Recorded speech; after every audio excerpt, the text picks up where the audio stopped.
Breaking news sa mundo ng P-pop BINI, ang Nations Girl Group, ay kumilos na sa batas. Ngayong araw mismo, 8 silang miyembro ng BINI, kasama ang kanilang abogado na si Attorney Joji Alonso ay formal na nagsampa ng reklamo sa Hall of Justice sa Santa Rosa, Laguna. Ang kaso ay tungkol sa isang inedit at spliced video. Ayon kay Attorney Alonso, ang clip mula sa food tasting content ng BINI, ay cut at pinaksa para maging 2 minutong video na puro negatibong reaksyon at komento tungkol sa street food. Dahil dito, nabaluktot ang kabuoang kwento ng palabas, at lumabas na parang minamaliit ng BINI ang pagkain, kahit sa orihinal na video ay malinaw na may balanse at pagpapahalaga. Anong kasong isinampa? Unjust vexation sa ilalim ng Article 287, kaugnay ng Section 4(b) ng Cybercrime Prevention Act of 2012. At hindi ito simpleng parusa lang.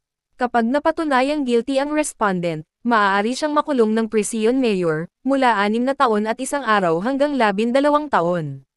Bukod pa rito, humihingi rin ang BINI ng danyos, tig-1 milyong piso para sa bawat miyembro, o kabuuang 8 milyong piso. Dito mo talaga masisisi si Direk Lauren kung bakit 8 ang kanyang binuo, kaso ang problema bakit mo kasi inumpisahan. Ayan tuloy tinapos ng BINI. Nag-umpisa yan nang di na makaya ng ina ni Gwen na Yurakan ang kanilang pamilya. Para protektahan ang anak at pamilya, nagawa nitong mag-post sa kanyang Facebook story na magsasampa ito ng kaso sa mga nangbabastos at nagbabanta sa pamilya niya. Kaya humantong na sa isang formal at na-trace na nga nila ang mga taong gumawa nito. Ipinapakita ng kasong ito ang panganib ng malicious editing at pekeng kwento sa online world. Para sa mga fans, paalala ito na hindi lahat ng nakikita sa social media ay buong katotohanan. At para sa BINI malinaw na mensahe ito, hindi lang sila mga idol sa entablado, sila ay mga babaeng handang ipaglaban ang kanilang dangal at pangalan. Kayo, anong palagay ninyo? Dapat ba talagang higpitin ang parusa sa mga gumagawa at nagpapakalat ng spliced o misleading content online? At sino sa tingin nyo ang kinasuhan at dapat pang kasuhan? I-comment nyo sa ibaba, at huwag kalimutang i-like at i-subscribe para sa mas marami pang updates tungkol sa BINI at sa mundo ng P-pop. It's Hopyang baboy. It's Hopyang baboy. Oh! Hopya! You guys had this before? No. Yeah. Meanwhile. You guys had this before? No. Yeah. Oh, it looks like this. You don't like it. I like it. Me too. Street. I'm just contemplating this so intensely. The 10, I love it. I mean, the 10, I love it. I mean, the 10, I love it. I mean, You want more? You want more? Oh, what's that? Oh, what's that? All of BINI. Okay, I All of BINI. Okay, I Here's the band. 1, 2, 3.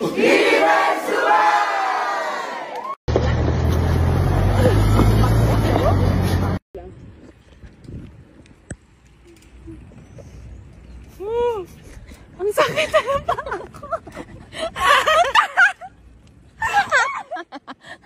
That's breakfast. Hindi sa pinili ron. Ano siya?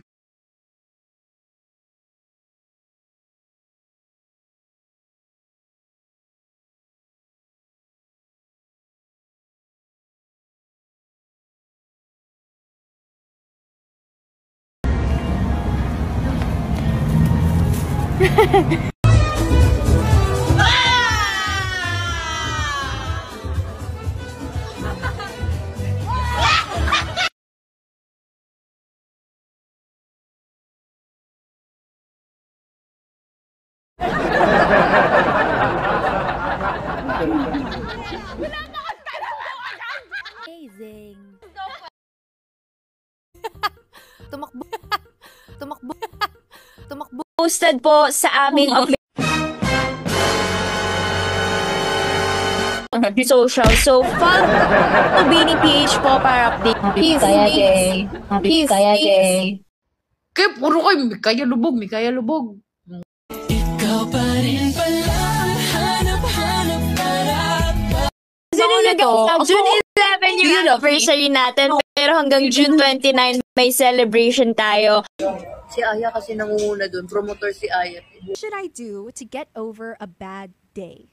Ang gagawin ko ay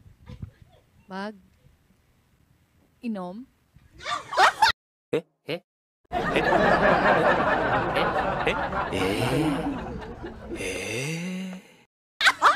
Ng tubig.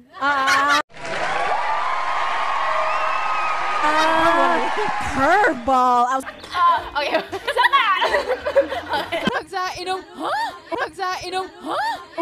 Umaga, girls high. Wala, nakakakaba naman deal with a situationship.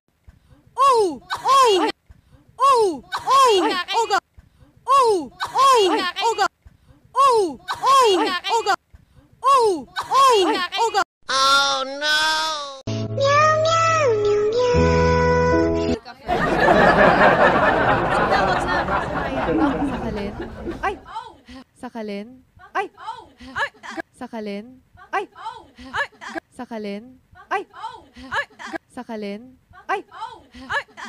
Girl, Go.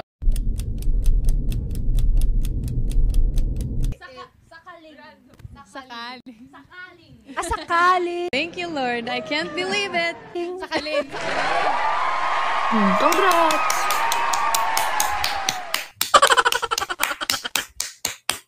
Minimithi. Wow! Ang marikit mong mata. Waterfall.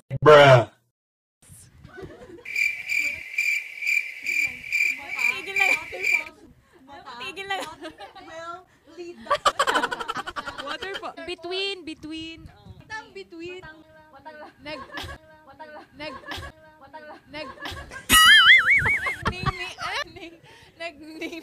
Nagning.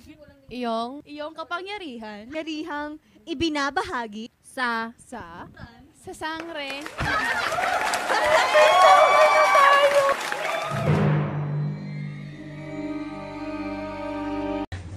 Pa-Jenny ka pa dyan. Maluluha. Bakit mo naman ako niluho? Alam mo naman, mahal kita, diba? Binigay ko naman lahat ng gusto mo.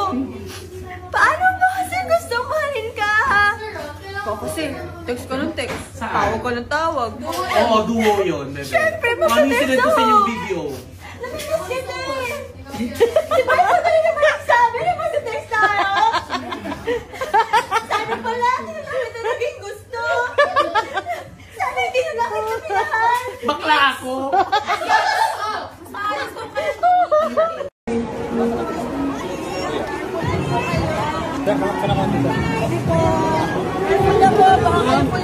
Saglit po ha. Saglit po.